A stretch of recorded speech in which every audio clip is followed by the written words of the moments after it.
Hello family, welcome back to my channel. ಇವತ್ತಿನ special avocado sandwich. ಇದನ್ನು butter fruit ಅಂತಲೂ ಕರೀತಾರೆ.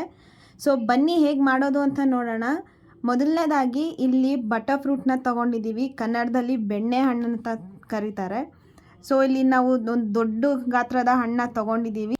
ಈಗ ಹಣ್ಣಿನ ಸಿಪ್ಪೆನ ಎಲ್ಲ ತೆಗಿತಾ ಇದ್ದೀವಿ. ಸಿಪ್ಪೆ ಎಲ್ಲ ತೆಗ್ದಾದ್ಮೇಲೆ ಅದನ್ನು ಚಿಕ್ಕ ಚಿಕ್ಕದಾಗಿ ಕಟ್ ಮಾಡಬೇಕು.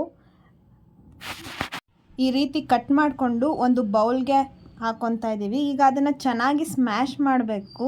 ತುಂಬ ಸ್ಮೂತ್ ಪೇಸ್ಟ್ ಆಗೋ ಥರ ಸ್ಮ್ಯಾಶ್ ಮಾಡಬೇಕು. ನೋಡಿ, ಇವಾಗ ನೀವು ನೋಡ್ತಿರ್ಬೋದು, ತುಂಬ ಸ್ಮೂತಾಗಿದೆ ಪೇಸ್ಟು. ಆ ರೀತಿ ಸ್ಮ್ಯಾಶ್ ಮಾಡಿಕೊಂಡ್ರೆ ಸಾಕಾಗುತ್ತೆ.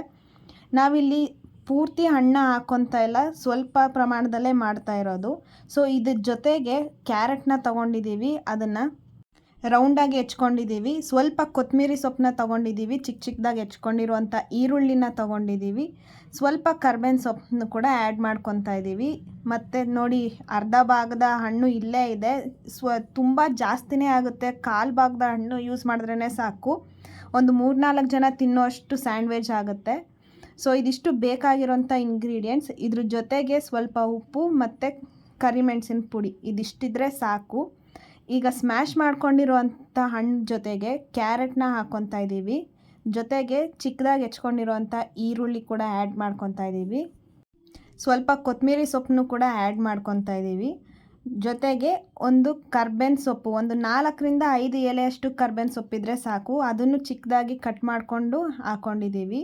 ರುಚಿಗೆ ತಕ್ಕಷ್ಟು ಉಪ್ಪನ್ನ ಆ್ಯಡ್ ಮಾಡ್ಕೊತಾ ಇದ್ದೀವಿ. 1/4 ಚಮಚದಷ್ಟು ಕರಿಮೆಣಸಿನ ಪುಡಿ. ಇದಿಷ್ಟು ಇಂಗ್ರೀಡಿಯೆಂಟ್ಸ್ ಹಾಕಾದ್ಮೇಲೆ ಚೆನ್ನಾಗಿ ಮಿಕ್ಸ್ ಮಾಡ್ಕೊಬೇಕು.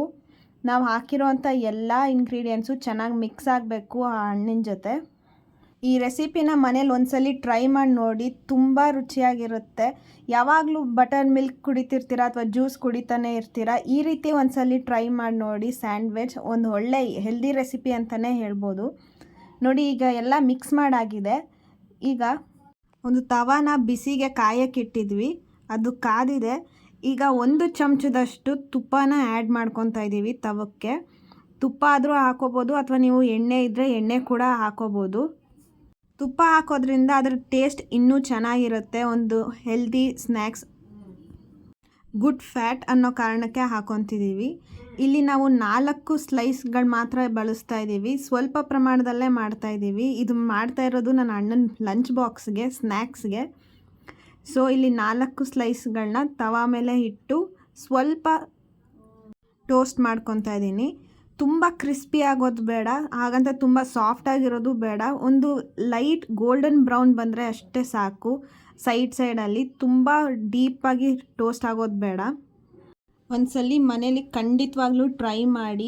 ತುಂಬ ಟೈಮ್ ಏನು ಹಿಡಿಯಲ್ಲ, ಒಂದು 10-15 ನಿಮಿಷ ಇದ್ದರೆ ಸಾಕಾಗುತ್ತೆ. ಒಂದು ಸಿಂಪಲಾಗಿರೋಂಥ ರೆಸಿಪಿ, ಟೇಸ್ಟಿಯಾಗಿರೋಂಥ ರೆಸಿಪಿ, ಕ್ವಿಕ್ಕಾಗಿ ಕೂಡ ಮಾಡ್ಬೋದು. ಇದನ್ನು ಲಂಚ್ ಬಾಕ್ಸ್ಗಾದ್ರೂ ತೊಗೊಂಡೋಗ್ಬೋದು, ಅಥವಾ ಮನೆಯಲ್ಲಿ ಬ್ರೇಕ್ಫಾಸ್ಟ್ ಆಗಿ, ಸ್ನ್ಯಾಕ್ಸ್ಗಾಗಿ ಯಾವಾಗ ಬೇಕಾದ್ರೂ ನೀವು ಕನ್ಸ್ಯೂಮ್ ಮಾಡ್ಬೋದು. ಹೆಲ್ದಿ ರೆಸಿಪಿ ಅಂತಲೇ ಹೇಳ್ಬೋದು. ನೋಡಿ, ಇವಾಗ ತೋರಿಸ್ತಾ ಇದ್ದೀವಿ. ತುಂಬ ಕ್ರಿಸ್ಪಿಯಾಗಿ ಏನು ನಾನು ಟೋಸ್ಟ್ ಮಾಡ್ಕೊಂಡಿಲ್ಲ, ಸುಮ್ಮನೆ ಲೈಟ್ ಗೋಲ್ಡನ್ ಬ್ರೌನ್ ಬರೋ ತನಕ ಟೋಸ್ಟ್ ಮಾಡ್ಕೊಂಡಿದ್ದೀನಿ. ಬ್ರೆಡ್ ಸ್ಲೈಸಸ್ನ ಫ್ಲಿಪ್ ಮಾಡಿ ಎರಡೂ ಕಡೆ ಟೋಸ್ಟ್ ಮಾಡ್ಕೊಂಡಿದ್ದೀನಿ. ನೋಡಿ, ಈ ರೀತಿ ಬ್ರೆಡ್ ಟೋಸ್ಟ್ ಆದಮೇಲೆ ಇವಾಗ ಸ್ಟಫಿಂಗ್ ಮಾಡ್ಕೊಳ್ಳೋಣ ಬ್ರೆಡ್ಗೆ. ನಾವು ಏನು ಸ್ಟಫಿಂಗ್ ರೆಡಿ ಮಾಡ್ಕೊಂಡಿದ್ವಿ, ಬಟರ್ ಫ್ರೂಟ್ ಜೊತೆ ಕ್ಯಾರೆಟ್, ಕೊತ್ತಂಬರಿ ಸೊಪ್ಪು, ಕರ್ಬೇವಿನ ಸೊಪ್ಪು ಎಲ್ಲ ಹಾಕಿ ಅದನ್ನು ಸ್ಟಫ್ ಮಾಡ್ಕೊತಾ ಇದ್ದೀವಿ. ಎಲ್ಲ ಬ್ರೆಡ್ ಸ್ಲೈಸ್ಗೂ ಅದೇ ರೀತಿ ಸ್ಟಫಿಂಗ್ ಮಾಡ್ಕೊತಾ ಇದ್ದೀವಿ. ಸ್ಟಫಿಂಗ್ ಚೆನ್ನಾಗಿ ಮಾಡಿ, ಎಲ್ಲೂ ಸ್ಪೇಸ್ ಇಲ್ಲದೆ ಇರೋ ಹಾಗೆ ಇಲ್ಲಿ 4 ಬ್ರೆಡ್ ಸ್ಲೈಸ್ಗೂ ಸ್ಟಫ್ ಮಾಡ್ಕೊಂಡಿದ್ದೀನಿ. ಇವಾಗ ಒಂದ್ರ ಮೇಲೆ ಒಂದಿಟ್ಟು ಬ್ರೆಡ್ ಸ್ಲೈಸ್ನ ಕಟ್ ಮಾಡ್ಕೊತಾ ಇದ್ದೀನಿ ಟ್ರಯಾಂಗಲ್ ಶೇಪಲ್ಲಿ. ನೀವು ನೋಡ್ತಿರ್ಬೋದು, ನೋಡೋಕ್ಕೇ ತುಂಬಾ ಚೆನ್ನಾಗಿ ಕಾಣಿಸ್ತಿದೆ. ಟೇಸ್ಟ್ ಅಂತೂ ನೀವು ಒಂದ್ಸಲಿ ಮನೇಲಿ ಟ್ರೈ ಮಾಡಿ ನೋಡಲೇಬೇಕು. ತುಂಬಾ ಚೆನ್ನಾಗಿರುತ್ತೆ, ತುಂಬ ರುಚಿಯಾಗಿರುತ್ತೆ. ನೋಡಿ, ಈ ರೀತಿ ಇರಬೇಕು ಸ್ಟಫಿಂಗ್. ನೋಡಿ, ಈ ರೀತಿ ಇರಬೇಕು. ಒಂದೇ ಬ್ರೆಡ್ ಸ್ಲೈಸ್ ಮೇಲೆ ಸ್ಟಫ್ ಮಾಡಿ ಅದ್ರ ಮೇಲೆ ಇನ್ನೊಂದು ಬ್ರೆಡ್ ಸ್ಲೈಸ್ ಹಾಕಿ ಕ್ಲೋಸ್ ಮಾಡೋದ್ರಿಂದ ಅದು ಅಷ್ಟೊಂದು ಟೇಸ್ಟ್ ಏನು ಕೊಡೋಲ್ಲ. ಸೊ ನೀವು ಹಾಕೋ ಎಲ್ಲ ಬ್ರೆಡ್ ಸ್ಲೈಸ್ ಮೇಲೂ ಸ್ಟಫಿಂಗ್ ಮಾಡಿ. ಸ್ವಲ್ಪ ಗಾರ್ನಿಷ್ ಮಾಡ್ತಾ ಇದ್ದೀನಿ. ಸೊ ಇಲ್ಲಿಗೆ ನಮ್ಮ butter fruit bread sandwich ready ಆಗುತ್ತೆ. ಎಲ್ಲರೂ ಒಂದ್ಸಲಿ ಟ್ರೈ ಮಾಡಿ ಟೇಸ್ಟ್ ಹೇಗಿತ್ತು ಅಂತ ಹೇಳಿ. ಸಬ್ಸ್ಕ್ರೈಬ್ ಮಾಡ್ಕೊಂಡು ನೋಡ್ತಾ ಇರೋರು ಎಲ್ರಿಗೂ ಥ್ಯಾಂಕ್ ಯು ಸೋ ಮಚ್. ಯಾರು ಸಬ್ಸ್ಕ್ರೈಬ್ ಮಾಡ್ಕೊಂಡು ನೋಡ್ತಿಲ್ವೋ ದಯವಿಟ್ಟು ನನ್ನ ಚಾನಲ್ಗೆ ಸಬ್ಸ್ಕ್ರೈಬ್ ಮಾಡಿ ಅಂತ ಹೇಳ್ತಾ, ನೆಕ್ಸ್ಟ್ ಟೈಮ್ ಮತ್ತೆ ಒಂದು ಸ್ಪೆಷಲ್ ರೆಸಿಪಿ ಜೊತೆಗೆ ಬರ್ತೀನಿ. Until then stay tune. Video ನೋಡಿದ್ದಕ್ಕೆ ಥ್ಯಾಂಕ್ ಯು ಸೋ ಮಚ್.